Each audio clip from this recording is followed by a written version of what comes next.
Nu, kā solīts, ir zīlēšana ar jauno spīganu. Mums vecīte deg, kā kārtīgi pie zīlēšanas vajag. Mums šodien palīdzēs padomdevēji.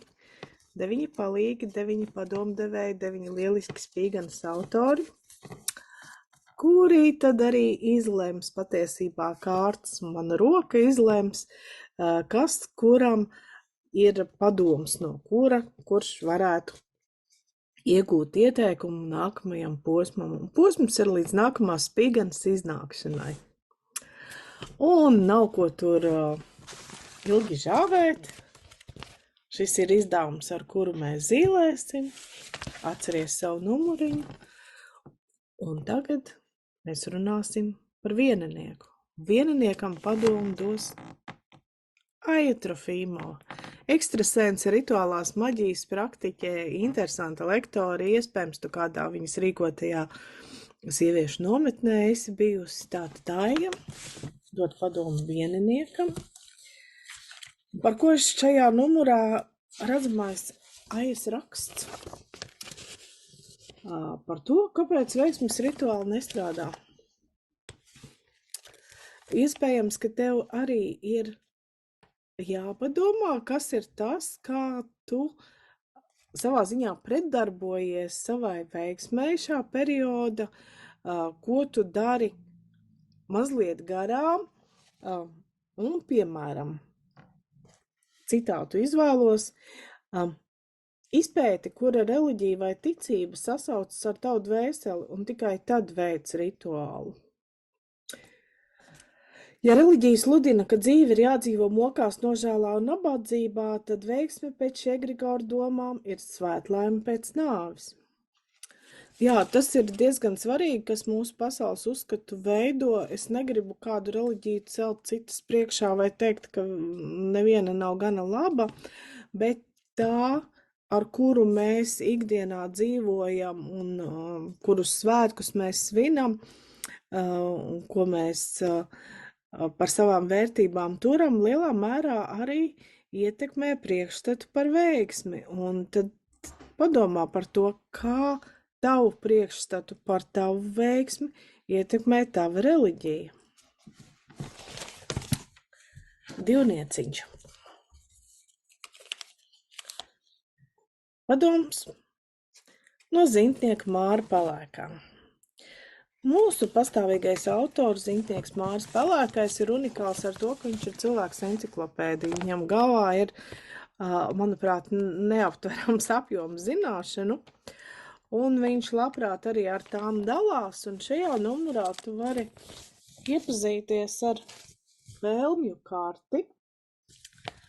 Viss ir pastāstīts, kā viņu veidot, kā viņu aktivizēt. Māris par to pastāsta. Un tas arī norādījums tev šim periodam. Paņem, ja tu nekad to neesi darījusi, uztaisi vēlmju karti. Ja tu esi darījusi, palasi, kā to iesaka darīt Māris, varbūt tur var kaut kādus uzlabojumus vai jauninājumus tavā schēmā ieviest, un lai tev veicas ar jaunās pasaules radīšanu. Trīnieks. Andris Kraņevskis. Mūsu brīnišķīgais pastāvīgais autors, veidiskais astrologs Andris Kraņevskis. Šajā numurā ir stāstījis, kā tad veidiskajā pasaulē piesauc veiksmi un izdošanos. Veidiskajā pasaulē tas ir saistīts ar Ganešu, ar šo te dievību, kuras uzdevums ir vairot pasaulē arī labās lietas. Un, ja apvienojam mantru skaitīšanu Ganešam un kādai citai mums svarīgai dievībai, tad parasti rituāla sākumā Ganeša mantru skaita tikai 1 vai 3 reizes.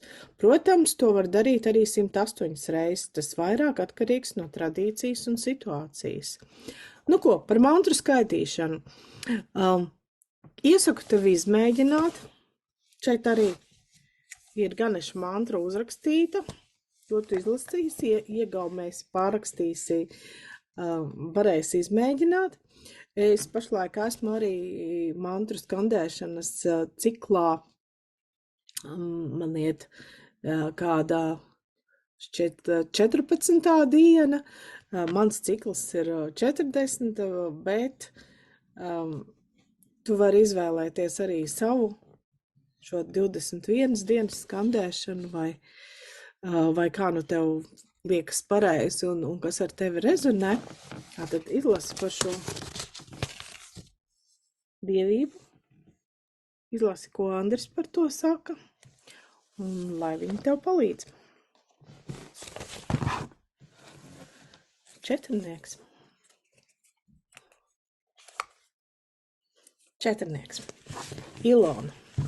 Ilona Krakopa savukārt pati ir eksperimentētāja, un šajā veiksmes maģijas numurā Ilonas stāstīņš par to, kā viņa apguvā afirmāciju skaitīšanas metodi,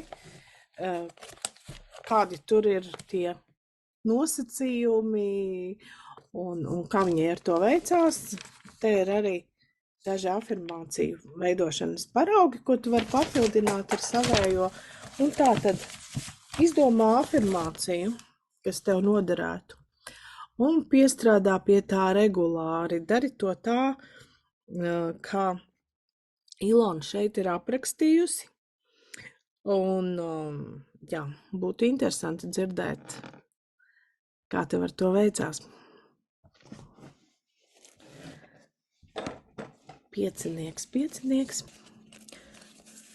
No mūsu padomdevējiem piecinieks būs šis. Inga Krusta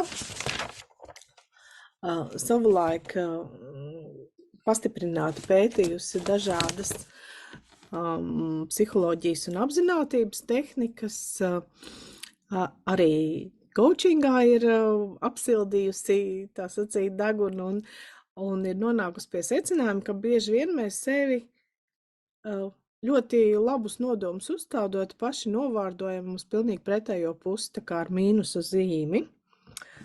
Un viņas raksts par sevis vārdošanu šajā speciāli izdevumā mazliet paskaidro tās nianses, kur tad mēs daram nepareizi. Un tā kā esam pieauguši cilvēki, raksta Inga, mēs varam izvēlēties savas domas un noformulēt tās attiecīgos vārdos. Līdz ar to mēs varam ietekmēt gan savu iekšējo, gan sev apkārt esošo pasauli. Gan graut, gan celt.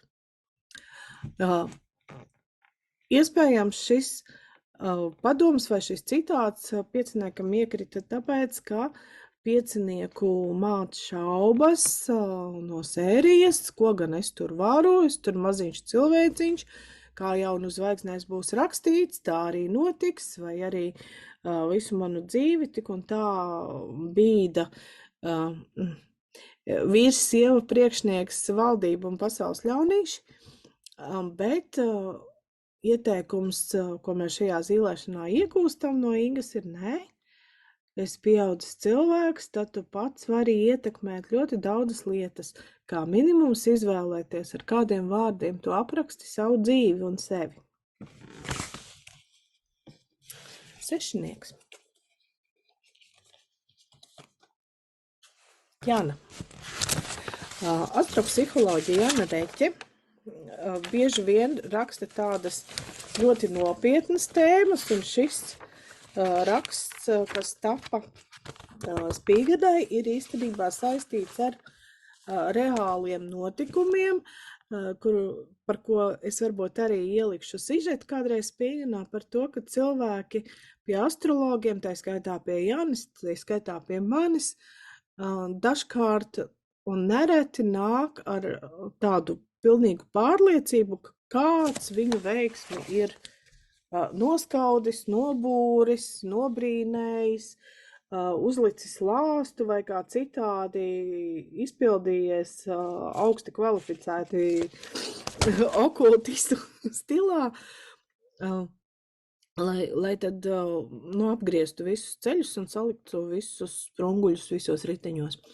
Un cik no šīm situācijām patiešām ir saistītas ar ļaunprātīgu programmēšanu un kuros gadījumos cilvēks izmanto vienkārši kā attaisnojumu, tas ir ļoti liels jautājums. Un ja sešniekam izkrita šis raksts,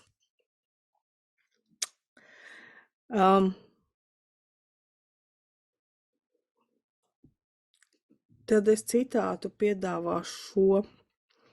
Naivums, lētticība, pārmērīga uzticēšanās kā 5. elements šai te infekciozai prāta programmas apgūšanai. Ja izstāstīs noslēpumu vai kādu sev ļoti svarīgu notikumu otram, kurš var būt gan tavs ģimenes loceklis, gan draugs, caur to tu ļauj otram ietekmēt tavas atmiņas un to, kā tu pats uztver šo notikumu. Esi vērīgs, kādā stāvoklī ir cilvēks, kam tu ko stāsti. Esi vērīgs, kā cilvēks, ar kuru tu dalies savos noslēpumos, kā viņš to uztver, kā viņš to klausās, vai viņš ir labvēlīgi noskaņots pret tevi un pret to situāciju, ko tu apraksti. Tāds ir padoms no Jānas šoreiz. Acīm redzot, kādi apkārtnē ir tev cilvēki, kuri nepārāk atbalstā to, ko tu dari. Pavēro. Tas nenozīmē, ka cilvēki ir slikti, tas nozīmē, ka viņiem vienkārši ir citi plāni. Bet man ir palikuši vēl 3 padomdevēji. 7. padomu dos Kristiāna Kalniņa, cilvēku dizaina un gēnu atslēgu konsultante, biodejas trenere, Spīganas pastāvīgā autore, cilvēks ar medicīnisku izglītību un zinātnisku prātu, kurš visu izpēta, pārbauda, atrod tam arī tādus tīri loģiskus secinājumus un to, ko zinātne jau ir spējusi pierādīt secinājumus. Un šajā izdevumā Kristiānai ir brīnišķīgs raksts, vislielākais raksts šajā izdevumā par to, vai tu proti noformulēt, vai tu proti pareizi noformulēt savu nodomu. Tas ir tas, ar ko mēs visi klūpam un kļūdāmies, jo ar to vien, ka ļoti, ļoti iekšēji gribās kaut ko tēlos redzamu, mēs šeit nevaram tikt līdz kaut kādai konkrētai realizācijai, tā kā iemiesošanai materiālā formātā. Tas viss paliek tajā pašā tēlu pasaulē, mūsu fantāzijā, mūsu iztēlē. Bet caur vārdu, jau tad caur nodomu, mēs pietuvinam taustāmai redzamai formai. Un citāts no Kristiānas rakstā 7. Lauks ar mums sadarbojas visu laiku. Atkarībā no tā, kā mēs katrs sadarbojamies ar lauku, kādas ir mūsu domas, kādu informāciju uzņemam, kā iekšēji reaģējam, kāds ir mūsu nodomu starojums laukā, saņemam pretī materializētu rezultātu. Lauks ar mums sadarbojas visu laiku. Arī tad, kad tu neko nedari, tu tik un tā miedarbojies ar informatīvo lauku un nevar tur sūtīt pretrunīgus signālus. Par to visu tu lasīsi veiksmes maģijā sīki un smalki, un es šo rakstu negatavojos tagad pārstāstīt, bet padoms ir par pretrunīgajiem signāliem. Informatīvais lauks tevi dzird visu laiku, arī tad, kad tu paskaties spogulī un saka, man atkal nesanāca, es esmu lūzere tāda, šitāda, ne tā izskatos, ne tā daru, ne tā domāju. Arī tad lauks mūs dzird un ar mums sadarbojās. Lūdzu, padomā par to. 7. Nokrita man zemē 8. padomdevējs, 8. padomdevējs Sanita. Sanita Petere, kurš tad presē un citur dēvē par balto raganu, īstenībā jā, dziedniece, jā, zintniece, jā, senu recepšu kolekcionāre, un nesen Sanitai iznāca grāmata,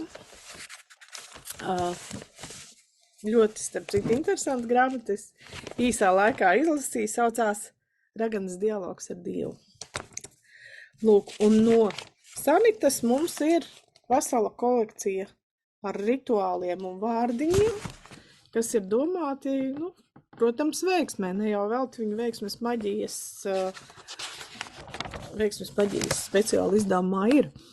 Un tur ir arī rituāli, kas ir viņas jaunisnākušajā grāmatā. Bet, piemēram, izstāstīšu 8 laimīgs cipars, kāpēc ne, izstāstīšu pilnu vienu rituālu vēstuli eņģelim. Iegādājies zaļu un baltu sveci, kura simbolizē dievību un radīšanu. Pirms vērsies pie eņģeļa padomā, ko tu tiešām vēlies, lai tas piepildās tavā dzīvē. Esi godīgs pats pret sevi, un nekādā ziņā neveic rituālu tikai ziņkārs pēc. Labākajā gadījumā tavs lūgums paliks bez atbildes, bet sliktākajā var atspoguļoties pretēji. Uzrakst vēstuli īsi, jo radītājs jau tāpat visu zina. Kā pirmo iededzina balto sveci, tad no baltās aizdedzina zaļo skaitot. Piemini kungs savus žēlsirdības darbus un savu labvēlību, kas pastāv no mūžiem. Piesauc savu sargeņģeli, sajūti viņu tuvumu un siltumu pie sevis, vērsies pie viņa ar lūgumu, kur uzrakstīja vēstulē. Vēstuli sadedzini uz zaļās sveces liesmas, un skatoties uz dūmiem iedomājies, kā tava vēlēšanās sasniedz augstāko troni. Nenodzēs sveces, ļauj tām izdegt līdz galam. Astotnieks dabūja veselu rituālu aprakstu, protams, ka tu to no galvas tagad neatcerēsies, ko es te nolasīju, bet tev ir brīnišķīgi iespēja iegādāties šo izdevumu un visu mierīgi, soli pa solim izdarīt. Ja mēs ņemam vērā pašu pirmo, ko es teicu par egregoru, ja šis te kristīgais egregors nav tavs egregors, sargeņģeli tu tik un tā vari kontaktēties un izmantot tad savas konfesijas, savas reliģijas, savas ticības terminoloģiju, lai tu tam iekšēji varētu noticēt, bet ieteikums ir sazinies ar savu sargeņģeli, un viņš tev palīdzēs. Un tad paliek pēdējais palīgs, tā esmu es, žurnāla redaktorā Austruma, bet nevien redaktore, arī astroloģi, un ar pietiekami ilgu praksi, lai es varētu spriest par to, kā tad īsti ir, vai ir, vai nav, ierakstīts liktenī, cik tev veiksies. Un redzi, ir tā, ka ir diezgan daudz rādītāju cilvēku astroloģiskajā kartē, kas patiešām runā par veiksmes potenciālu, kurās jomās tas varētu būt, kad tas varētu notikt. Un tas, protams, ir skatāms katram atsevišķi, un lasot gada prognozes var aptuveni nojaust lielos favorītus, bet konkrētas lietas tomēr ir jāskata katram atsevišķi. Ko es varu pateikt? Tad varētu būt, ka devītniekam tas vēlējums ir parunāt ar savu astrologu. Varbūt, ka tev ir ļoti atbilstošs laiks, lai tu varētu savu veiksmu aiz astes noķert, lai tu varētu sākt kaut ko svarīgu darīt. Vismaz idejas līmenī. Tāds būs padoms, jā. Parunā ar savu astrologu. Tas reizēm ir ļoti, ļoti izglītojoši un noderīgi un arī nomierinoši, jo, tici man, nav tādas kartes, kura pasaka, tev nekad nekas neveiksies. Jā, tālūk. Tā kā esam izgājuši cauri visiem 9 cipariņiem. Lūk, mūsu jaunais, brīnišķīgais tematiskais izdevums. Lasi, liec lietā, atceries, ka tu pats pa lielam esi tas, kurš savu veiksmi pietuvina un ļauj te izplest spārnus visā platumā, vai apgriez un ieliec būrī. Nu, tad es tev novēlu pazaudot šķērsi. Čau!